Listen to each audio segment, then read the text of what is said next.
everybody. It's your girl, Sherry. Welcome back to another episode of Alleged Act Podcast. And today, I have with me today, who is very welcome always to be here, my Bravo Bestie, Joey. Hello. What's up, Joey? What's up? Nothing. What's going on? Well, back from DC, trying to get back in the swing of things. And I got a chance to catch up and want to talk about some Real Housewives of Beverly Hills. So we closed out Salt Lake City. And so, yeah, sadly.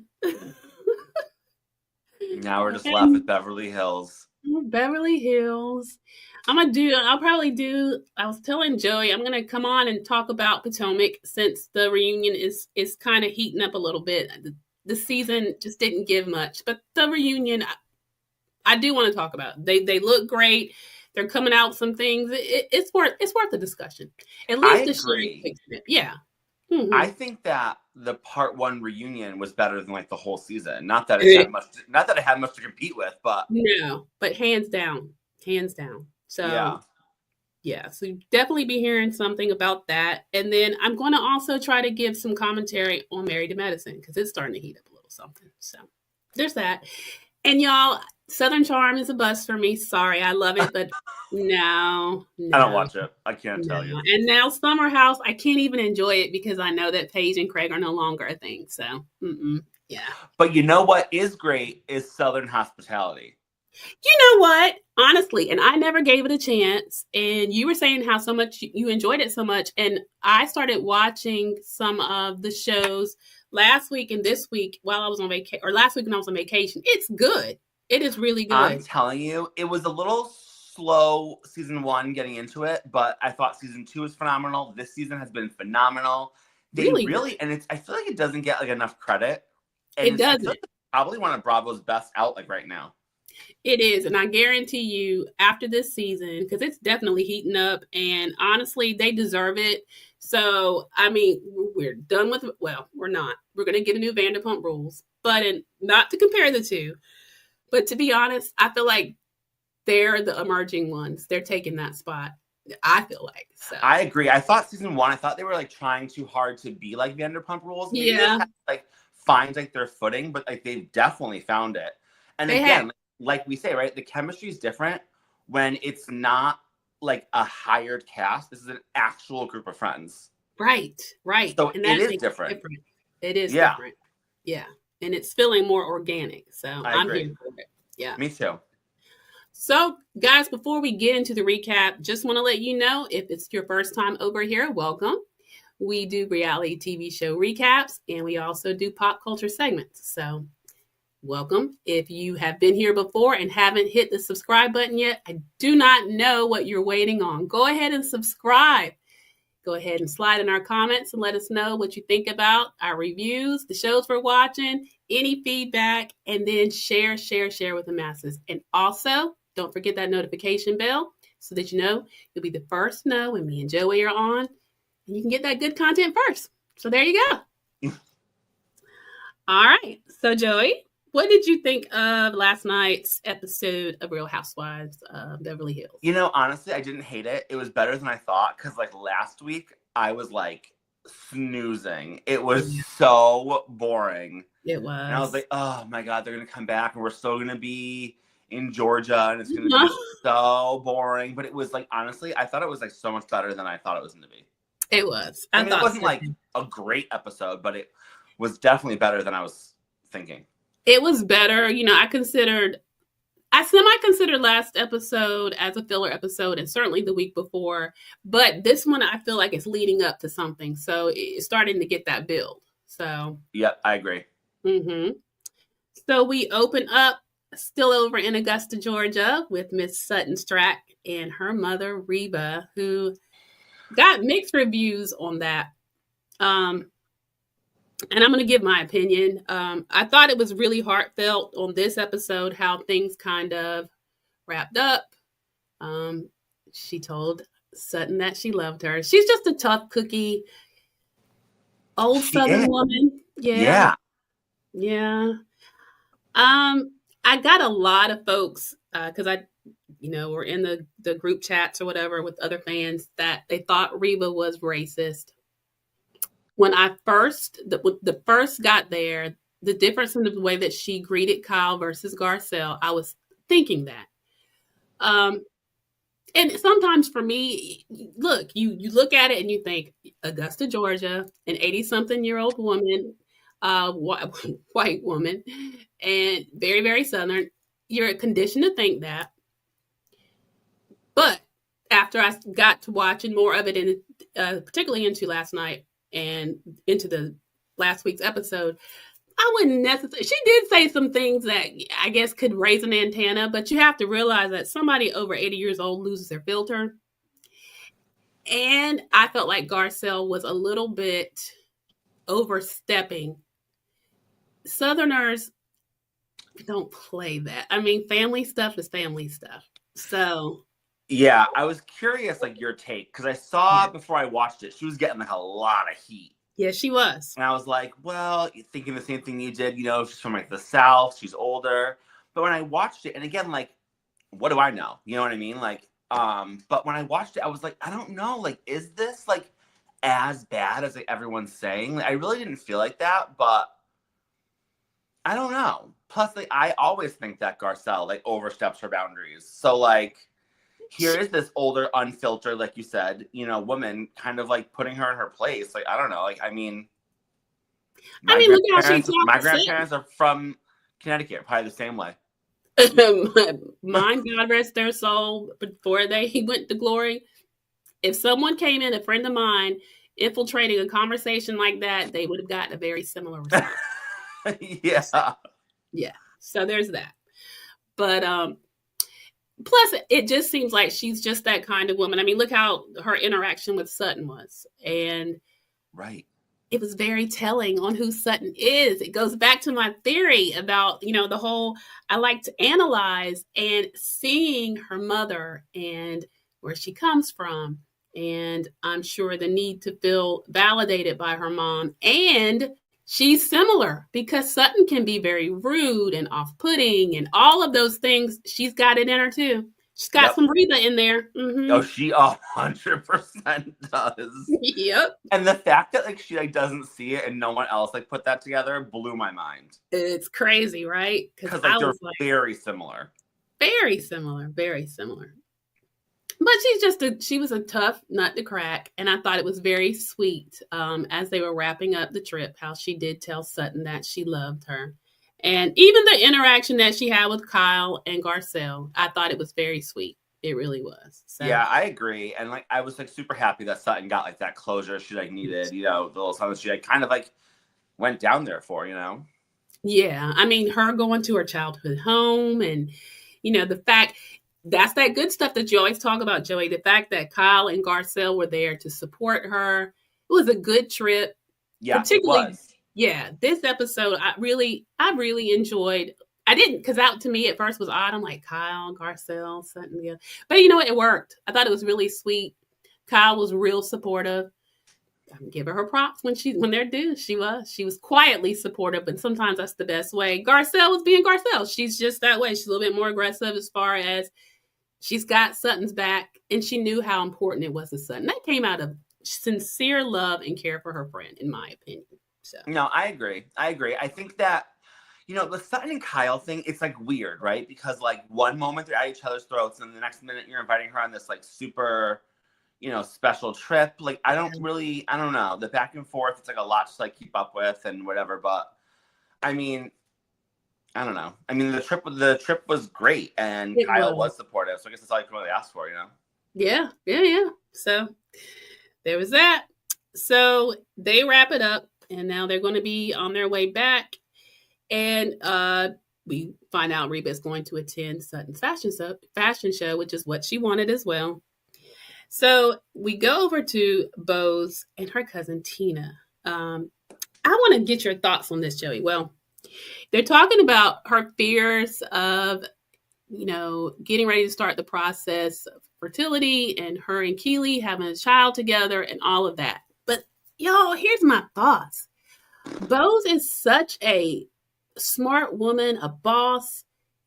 I just, in my world, don't understand and can wrap my brain around, particularly hearing her story with how difficult pregnancy was for her. We find out that she had another child that was stillborn. She had a difficult pregnancy with her daughter, Lael. For a man that has basically given you I'm not saying they're not good together. I think they are, but I don't see where he's given her any kind of what's the word? I mean, nothing solid as far as a future other than, right. Any like reassurance that this is like a long-term deal. Right. No, I completely agree. I was like watching like the scene, and even like before I think the scene started, I was thinking like the same thing. Like, I don't know, are they a good match? Like, you guys live in like different like cities. I just like, I don't know. And I feel like she does not need a man. No, I mean, she doesn't. She is independent. She rich. She's a boss. And I was like, is she doing this like to please him? But then like, what do you need to please him for? Like, you're like your own person. Like, I don't know. Plus, like, not for nothing, really, who wants to have a baby at that age? That part. That's my point. I mean, like your daughter's finally getting to the age where like she's gonna be like more independent, and now like you literally are gonna have time for yourself. You're gonna start all over again, and then you say you wanted to have between 1 and 3 kids. Like, what? Yeah, listen, I just think she's way too smart for that. I would hope that, number one, I mean, to put your body through that, and like you said, at her age, and for someone that, you don't even have an official, you're not engaged, you're not married. I mean, you don't have to be in this day and age. So I'm not that girl. I'm not saying that, because she could certainly take care of her baby with him nowhere near the picture. But why? But why, right? So you're gonna have a kid that's gonna see its father on like the weekends only? Right. Like, I don't really. That's what I'm trying to say. Commitment. There is no real commitment. I just like don't really understand. Like, I feel like all this stuff should be like talked and planned for before you just like start talking about like, oh, we're gonna go to like fertility doctors, blah blah. You guys don't have a plan, right? You're flying in a fertility specialist from Vegas to just get started. I mean, it's all out of order. I don't get. It's very much out of order to me. It doesn't seem like she's like really invested in this. I feel like she's doing it like because like she feels like she has to. Me too. And that is not in line in who I see her as. But you know what? Not at all. No. But she could be, she constantly says, how much of a sucker she is for love, and, she's a romantic. So, even our biggest bosses have their flaws, girl. Sister boss, wake up. I don't know about that one. Wake up. I mean, if it's all that later in life, let him commit first, and y'all can always get a surrogate or adopt, but... No. And that's where I thought the story was going to go, maybe like a surrogate. But even then, like, do you really want a baby? Like, when your life's just about to, like, begin again? You know what I mean? Think about all of her peers. I mean, she can get a nanny and all that. So, I mean, I get it. But she's very hands-on with Lael. So, I would assume that would be the type of mother she is. And look at her peers. Everybody's empty. Their kids are grown, except for, like Dorit or whatever. But I know. She's got a bigger group than that. But what I'm saying is, yeah. But I mean, this is a woman that sits here. I have 3 grown children. So the thought of having another one makes my stomach sick. So I mean, there's that. I couldn't be me, ma'am. And I have no children. I don't want any. So, I mean, I don't know. Who am I? Listen, right? So anyway, after that shocking conversation, we find out that Dorit is going to have her, I guess, annual 4th of July barbecue. Mm-hmm. Go off, Dorit. Do that party solo. That's it. Absolutely. And so, as everybody's getting ready to, everybody's invited and all of that, and Sutton arrives first. I thought it was funny. Dorit is... upstairs. She makes it really hard to defend her, and I love Sutton, but like, my Lord, is she hard to please? She is. She's a little high maintenance. Now that Dorit is not down there to greet her, so that's an issue for her. God forbid. I know. And so it's Sutton gets there, and then I think Garcelle comes next. Yeah. Kyle. Okay. That's right. That was the awkward part. Yeah. So Kyle comes next. And then the ladies are out there. So then it's Sutton and it is Kyle. And then Garcelle comes. And then we have the whole thing with the drink. Which was so dumb. Garcelle asks Sutton what she's drinking. Right. She says it's a watermelon thing. And Garcelle asks, was there alcohol in it? And then Dorit says, you're talking about Sutton and you're asking if there's alcohol in her drink,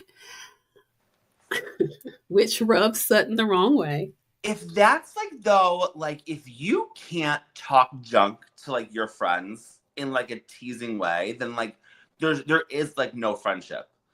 Like, if people heard the things that me and my friends say to each other, they might think from an outsider point that we hate each other. Yeah. It's just part of, like, the friendship. Like, I don't understand. Like, I did not think that was inappropriate at all. I thought it was funny. Oh, Garcelle was laughing. It was a light, funny thing. And I just think, with Sutton, you just never know. There would be a time that she probably could take it and laugh. And then there's this time where she's annoyed and she was like, don't be a bitch and all this. And then it just escalated into Dorit saying, don't call me a bee in my own home, which rightfully so. Speak on it. Yeah, for real. No, we're not going to sit there and do that. Particularly when she's just joking. I mean. But not even that. Like, it was just already off to a bad start, right? Because Sutton came in with like a negative attitude because she didn't want to go. So then she comes in, and she just shouldn't have went. If you were going to start off with a negative attitude, then just stay home. She comes in. You want to complain because she's like not down there to greet you? Who cares? It's your friend's house. Go outside. I don't know any of those people. Go be social. Introduce yourself. Like something. Like, what is wrong with you? And then like she could not get over it. From then on, it was just negative. Dorit's comment about the alcohol was lighthearted. It was funny. It was pokey. She went off. And I'll tell you now. The way that she called her a bitch, that was not joking. No. She meant it. She was mad. What did you make of the awkward scene when she tried to get Sutton's purse? Yes. Again, like, here's two people where like it's just so awkward, right? You could like cut the tension with like a knife. And like they just have to like stop trying this like thing. Because like I think that Dorit thought that the purse thing was funny. It was so cringe to watch. It was. Like, give the woman back her purse. Like, why are you holding it hostage? Like, oh my gosh. It just fell so flat. It was so awkward, which I mean probably didn't help the alcohol comment. But I mean, my Lord, they shouldn't hang out then.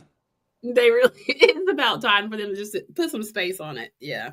Because again, if Sutton just said, I'm not in the mood, I'm not in a good headspace, I'm just not going to go, none of this drama would have happened. Exactly. And that would have been fine. I don't think Dorit would have missed her, really. I don't. But right. At any rate, that goes really left. And so Sutton decides that, she's just going to leave. She gets up. And, of course, Kyle and Garcelle follow suit. We get Erica. Erica comes through, and Bose. And at this time, they're all over there toward the front of the door because she was on her way out. And then at some point, of course, Kathy comes in. But before that, it's, Bose trying to see what happened. Erica trying to see what happened because, all she wanted was a good old kosher hot dog. I felt her on that one. I was like, honey, what is a barbecue without one? Yes. Love a hot dog. Yes. And so basically they were telling her why she was upset. And, Sutton was saying, like, y'all are being rude. Either, come on into the party. You all are standing up here up front, and it's rude. Your guest is outside, and Garcelle goes with the "stop being Sutton's mouthpiece" comment. And like you already know, like, I am not a Garcelle fan. I don't understand her purpose on the show whatsoever. How dare she? Her of all people, I know. You of all people. Like, talk about a mouthpiece. Girl, you have been Sutton's mouthpiece since she arrived. And like, that is so hypocritical. It was so rude. What Bo said was not rude. No. Like, what are you all doing hanging out at the front door? She wants to go. Go. There's a party going on. You guys are being rude. Mm-hmm. Mm-hmm. I mean, I just like don't understand. Stop being her mouthpiece. I almost flung something at like the TV. I know. I was like, Garcelle. Now, sister, you know good and well, as much as you go hard for Sutton, you. Mm-hmm. And Erica was the one that also pointed that out, and we see the footage is run time after time after time. Garcelle is going to Sutton's defense. So always, and like she just like blindly defends her for someone that's so outspoken against everyone else's actions on like the show. The fact that she blindly defends Sutton and never ever holds her accountable to the same standards she holds everyone else to drives me nuts. It is crazy. I would love to see Sutton on the show. You know what? Not even. Strike that, reverse it. I would like to see Garcelle on the show without Sutton. And see if Garcelle changes. Because I feel like, right, Garcelle, we don't really get a storyline. We don't know what's going on. All she kind of is like Sutton's like protector. So I feel like if you like remove Sutton, maybe we would actually see Garcelle for who she is. I would like to see that. I mean, it helped Giselle on Potomac. I mean, when Robin it did. Giselle, I thought, was like way better this season without Robin there. I agree, 1,000%. And I would have never thought so because I could not stand her, and she was actually tolerable this season. I mean, she was some funny moments, So she sometimes took accountability when she was wrong and apologized for kicking those girls out. We haven't seen that ever. I mean, yeah, I would like to see Garcelle without Sutton. That would be it. Yeah, I'd like to see it as well. Now that you mention it, I would. So yeah, there's that. But so at this point, they finally all come back out. Well, Sutton leaves, and then the rest of the ladies come back. Erica, it was at this point. How much more begging and pleading were you gonna do? Just go. Bye. You don't want to be there. You don't want to be there in the first place. Exactly. So and you know what? Another thing, if these Beverly Hills women are not something, they're all hypocrites because Sutton gave Kyle such crap, right, about storming out of Bose's. But you're the first person to storm out. So, like, I don't understand. Hypocritical. It's a big group of women that hold each other to different standards than they hold, like, themselves. I'll tell you that much about Beverly Hills. 1,000% true. That is accurate. That is a great point. Yes. Very, very true. So basically, they all come back out and, they're coming back together after Sutton has left.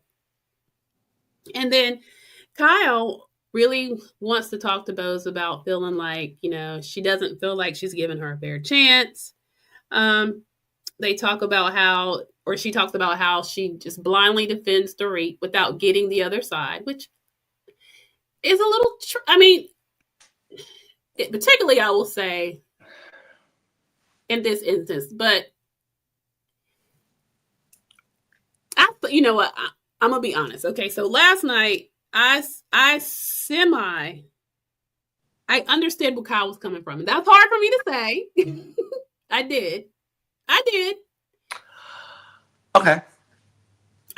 And the reason why I say that is because Bose does, rightfully so, she does need some support. But she does go hard at defense before she does at least wait to see what's going on. Now, in some regard, right. Like, in all honesty, yesterday's episode, even though it was really stupid, she didn't hear all that went on before. And really, she wasn't really getting on them about anything other than the fact they were being rude to their host. Right. Right. And And then she went on to say that, Bose had thought that Kyle, had kind of been kind of cold.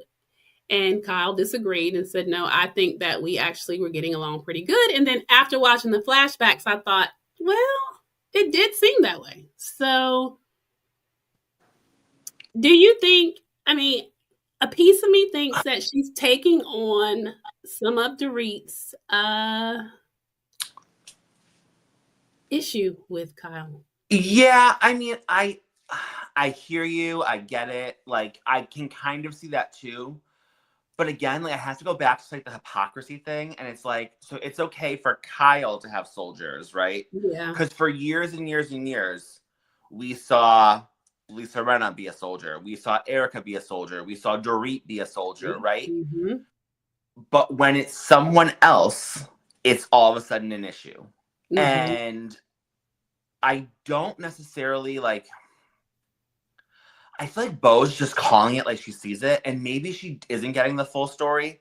And I do agree with you, though, like, especially like the flashbacks, like, Kyle really hasn't been cold. I think that's just Kyle's personality.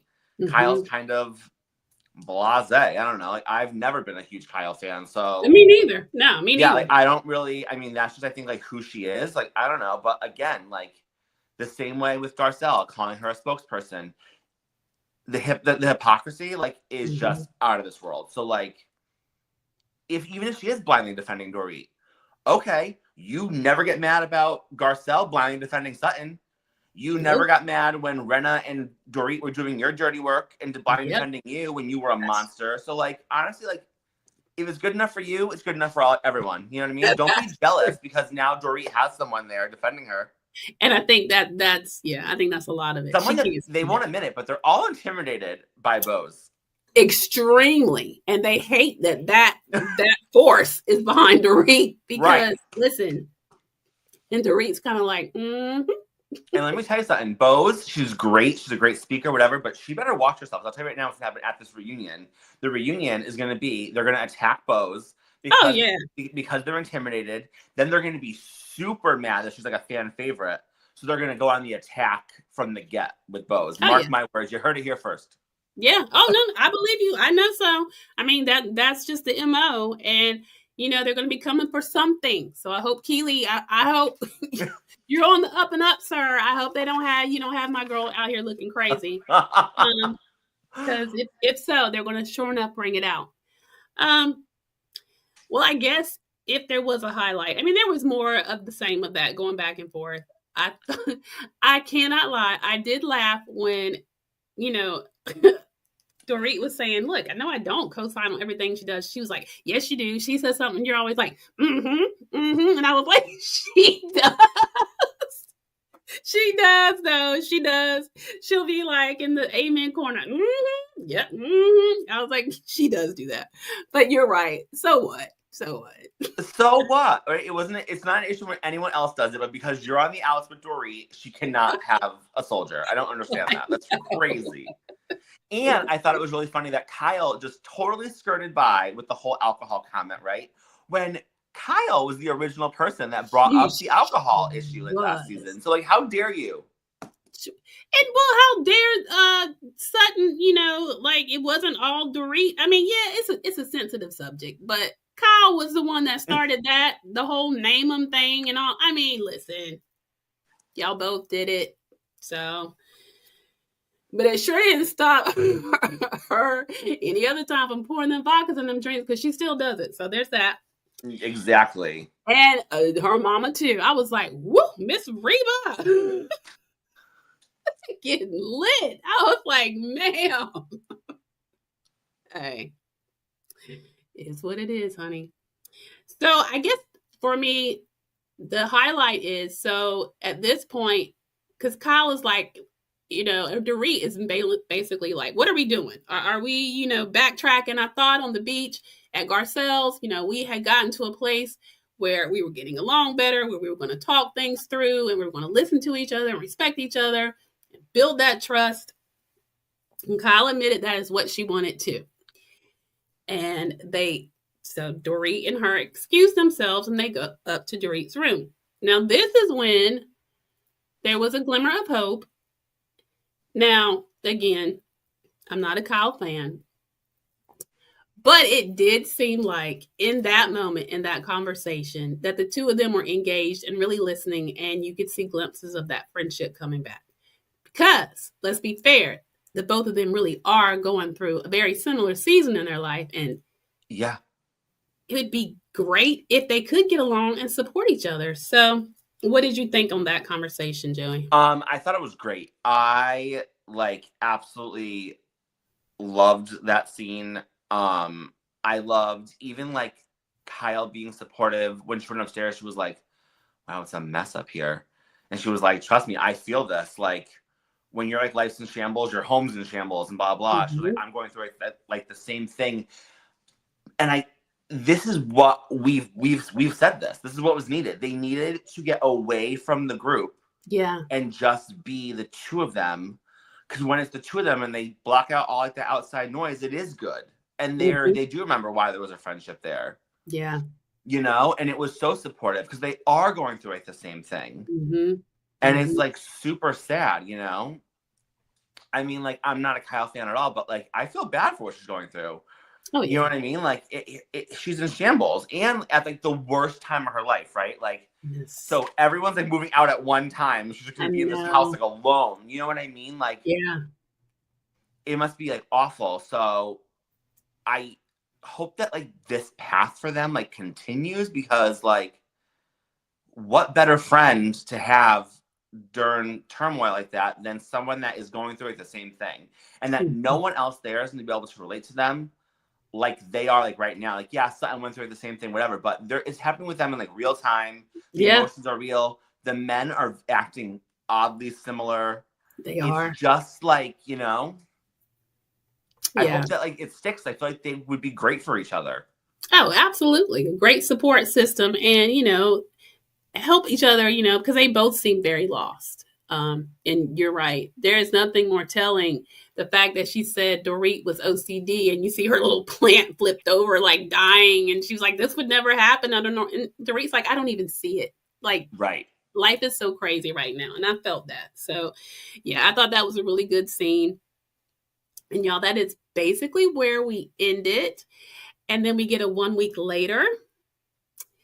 And the news breaks about Mauricio being in Mykonos with this young blonde. I know. It was kind of telling though, right? Because when it was Dorit that said if you're out there acting single, dating, whatever, blah, blah, because again, right? They're both in such a weird scenario. They're separated. They're living differently. No one's really talking about the word divorce, but it's what are you guys doing? And then for Mauricio to be the first one out being photographed with someone else that is his daughter's age, by the way. It's just, I can't imagine what Kyle must have felt.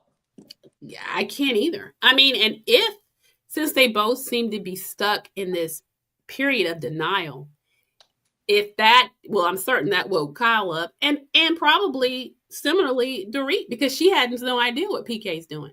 And I know Kyle tried to reassure her, he being, who we are, whatever, he couldn't move that way. I don't know that people care as much about PK, but if he was out with somebody, of course he'd be photographed. Some tabloid would pick that up. Some tabloid would, right.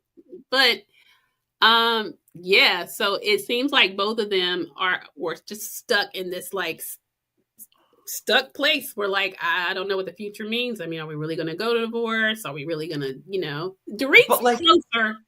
Was this the first time? That wasn't the first time we saw Mauricio with women though, right? Far as they're filming.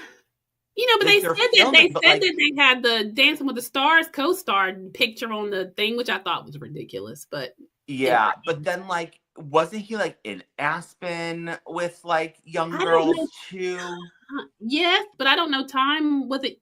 Well, because they were in Aspen on the show, and that was supposed to be the same time that he was with someone, if I'm not mistaken.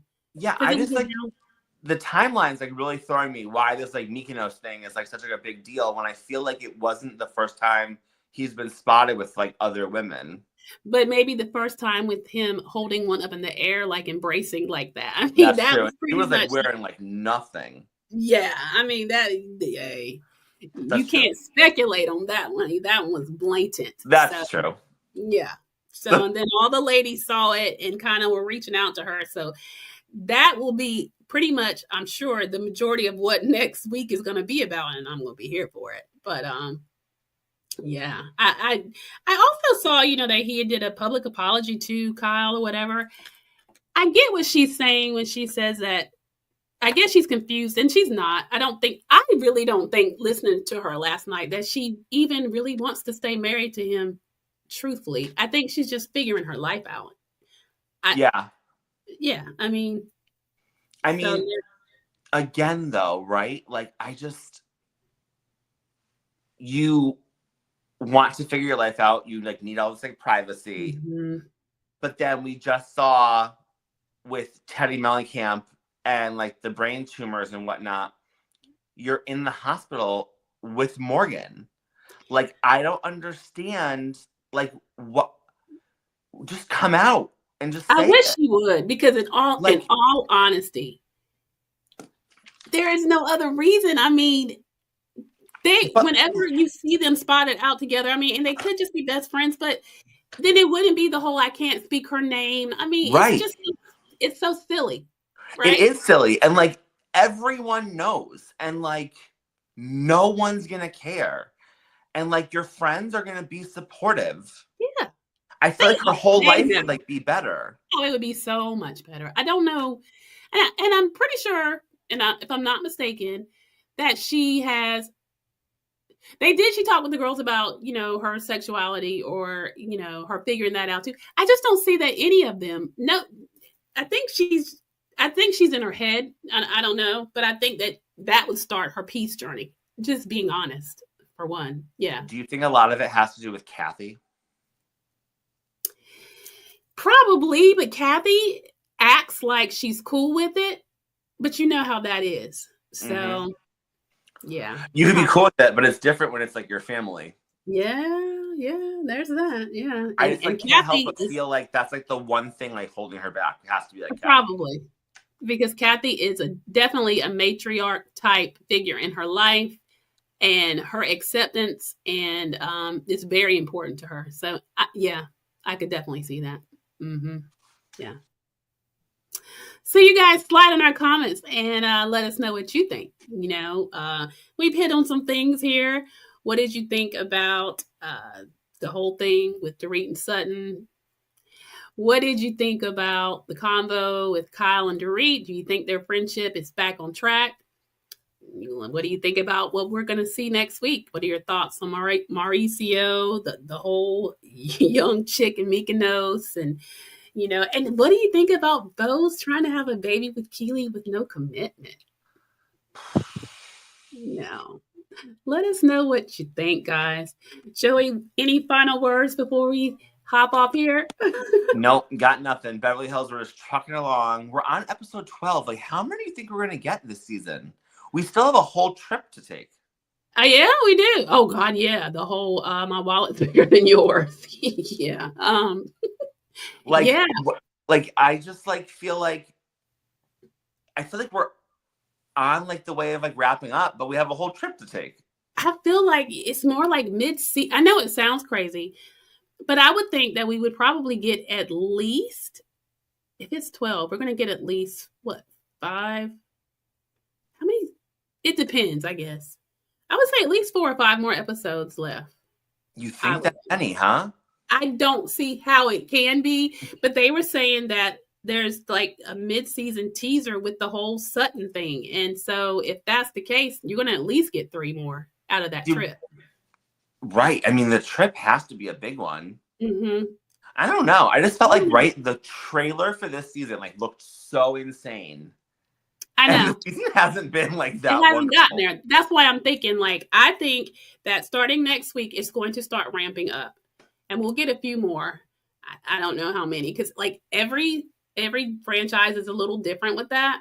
Yeah. Some drag it out longer than others, some, you have the micro seasons like New York. So who knows? Poor New York. If they come back, I'll be shocked. I think they're coming back, just not the way that we last saw them. They'll be a little different this time. Yeah. Yeah, I don't see Bravo ever admitting that they were maybe like wrong, but they were. They got it wrong. Yeah. But okay, well, y'all, as always, thank you so much for tuning in. We will be back next week to talk about all things Real Housewives of Beverly Hills. Until then, y'all have a good night. Night.